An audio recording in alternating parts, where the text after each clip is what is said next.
Angle exclusive with Donald Rumsfeld. I ask him why the Bushes seem to have such a problem with him and the many foreign policy challenges facing President Trump. I want to move on to North Korea because obviously this continues to be such a difficult problem, seemingly intractable problem for the United States. We seem to be kind of relying a lot on China. And I was going back and Donald Rumsfeld warning China over military expansion in October of 2005. You were on That's the China. That's a vicious thing to quote me. You were on the China watch in way back, and you were concerned about the buildup of their military. And now China's flying missions right near our joint missions with South Korea this week, coming very close to where we were, kind of sending a message: don't provoke North Korea. What about China? What do we do with China right now in this situation? Well, it's a new period. China's a major power, and certainly in that part of the world. And it strikes me that President Trump is focusing on the right thing, to be interested in the behavior on the part of the North Koreans. And I don't doubt for a minute, but that his effort to engage China on that subject is the right thing to do. China, what are our choices? Exactly. China's a reality. It's very active in the South China Sea. I think the world is prop. What's a bigger threat to us, I'll say, Russia or China? Who's a bigger threat to the United States, Russia or China? I suppose I'd answer the question by saying it depends on who's in the saddle in those countries and which one is more likely to make a mistake. Because it's not in either of those countries' interest to engage us militarily. And it would only happen through an error. And my personal view is that the fact that Trump, I don't know President Trump, I've never met him, but that I can recall. But I certainly think that his demeanor in the presidency is a deterrent for those countries. Because he seems well, like because shoot from the hip kind of thing. Well, he's not tucked in and worried and cautious. He's a bold leader, and he speaks his mind. And it seems to me that people sitting in the Kremlin and in Beijing, seeing that, are probably respectful of the fact that they ought. That it's not in their interest to engage in things that are disadvantageous to the United States. President Obama was over traveling in India and other countries last week, and he talked about dangerous currents of populism on the left and right. But he said, and he kind of threw in the left and right, in that we have a leadership vacuum in the United States when it comes to issues like climate change. Do you think it's wise to have a former president of the United States on the global scene? Not so veiled criticism of the current president? Wise, I don't know that I'd use the word wise or unwise. It's unfortunate.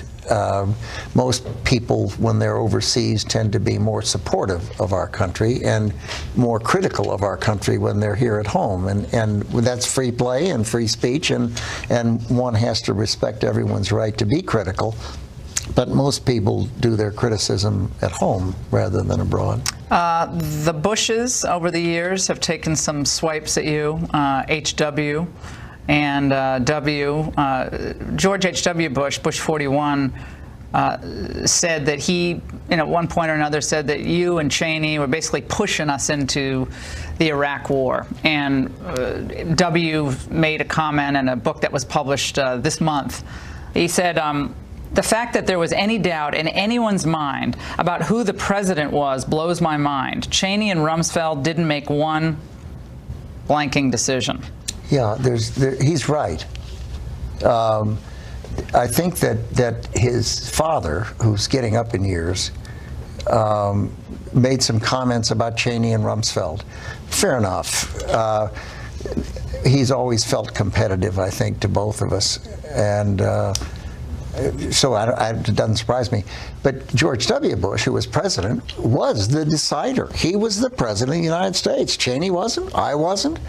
And he's exactly correct in his statement. And it was kind of, I think, stiffing arm his father a bit by saying that. And I think it would be wrong to have said anything else. obviously, he's talking about big decisions, and he was the president, and he made those big decisions. Cheney didn't, and Rumsfeld didn't, and obviously, Cheney gave advice to the president as vice president, and I made an awful lot of decisions relating to the Defense Department, but not presidential level decisions. Do you keep in touch with George W. Bush? I've seen him, not a lot, but I've seen him. And what's the relationship like? It's good. It's fine. He's a thoughtful person, and I thought he was a good president. I think the country was lucky he was there on 9/11, and he's doing some good things for the military now. No, he sure is. But so the HW comments from that Meacham biography back in 2015, we said, I don't like what Rumsfeld did, and I think it hurt the president having his iron-ass view of everything. I've never been that close to him anyway. There's a lack of humility, a lack of seeing what the other guy thinks. He's more kick-ass and take names, take numbers. I think he paid a price for that. Rumsfeld was an arrogant fellow and self-assured swagger. Interesting. Well, he came into the Congress and basically wanted to be president. I was in Congress when he arrived. And he comes in, and he barely was a congressman. He was constantly running for president. And he wanted to be president, and he got it. He made it by becoming Reagan's vice president. And he was very ambitious, and he felt competitive with me during that period. I tried to run for president at one point, and obviously didn't become president. But that doesn't surprise me a bit. I don't get up and say things like that about other people myself. But were you surprised he didn't vote for Trump, and neither did George W.? I didn't know that, but I've read. Somebody told me they read that. I'm not surprised about Herbert Walker Bush. And nothing surprises me. On W, did he say he didn't vote for? He didn't vote for anyone, apparently. None of the above. He didn't vote for Hillary, I bet. No. No. I voted for Trump, and I wouldn't have voted for Hillary. And I get up in the morning and say to myself, I think the country's better off today than if we had Hillary in the presidency. And Time magazine claims its Person of the Year is about honoring women. I think it's about trashing Trump, and I'm going to explain in an angle you will never want to miss.